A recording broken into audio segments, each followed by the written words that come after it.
दक्षिण सोलापूर तालुक्यातील श्री क्षेत्र तीर्थ येथे रामलिंगेश्वर यात्रेनिमित्त 8 एप्रिल 2026 रोजी भव्य कुस्ती स्पर्धेचे आयोजन करण्यात आले होते. यात्रा पंच कमिटीच्या वतीने आयोजित या स्पर्धेला परिसरातील कुस्तीप्रेमींनी मोठ्या संख्येने उपस्थिती लावली.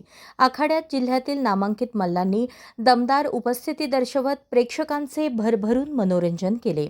स्पर्धेतील अंतिम लढत कैलासवासी धानप्पा फताटे स्मृती श्रीराम केसरी किताबासाठी झाली. या विजेत्याला चांदीची ढाल व रोख पारितोषिक ॲडव्होकेट राजेंद्र फताटे यांच्या वतीने देण्यात आले. बापू बनसोडे मोहोळ आणि राहुल नाईकवाडे यांच्यात रंगलेली ही लढत 15 मिनिटे चालूनही निकाल लागला नाही. त्यामुळे पंचांनी कुस्ती बरोबरीत घोषित करत पारितोषिक विभागून दिले. या स्पर्धेतील विशेष आकर्षण ठरले ते गौडगावच्या पायाने अपंग मल्ल शंकर पुजारी. त्यांनी अवघ्या 4 मिनिटात हांजगी येथील बलाढ्य मल्ल कोळेकर याला पराभूत करत उपस्थितांची वाहवा मिळवली. स्पर्धेच्या यशस्वी आयोजनासाठी पंच काशीनाथ बिराजदार, कलशेट्टी, कुंभार, इलाई मुल्ला, विठ्ठल चितळे यांच्यासह ग्रामस्थांनी परिश्रम घेतले.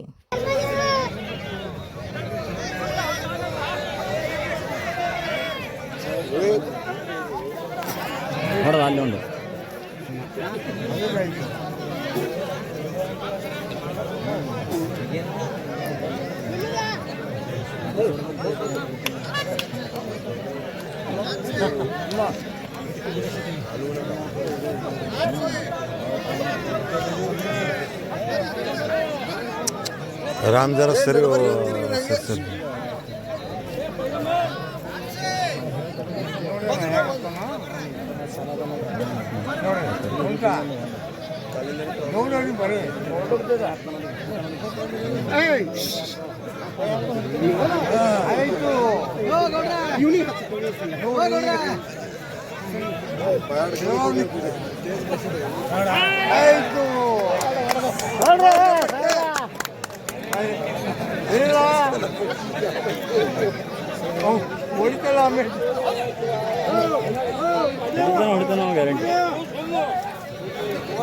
ಹೆಸರು ಕೇಳು ನೋಡಿ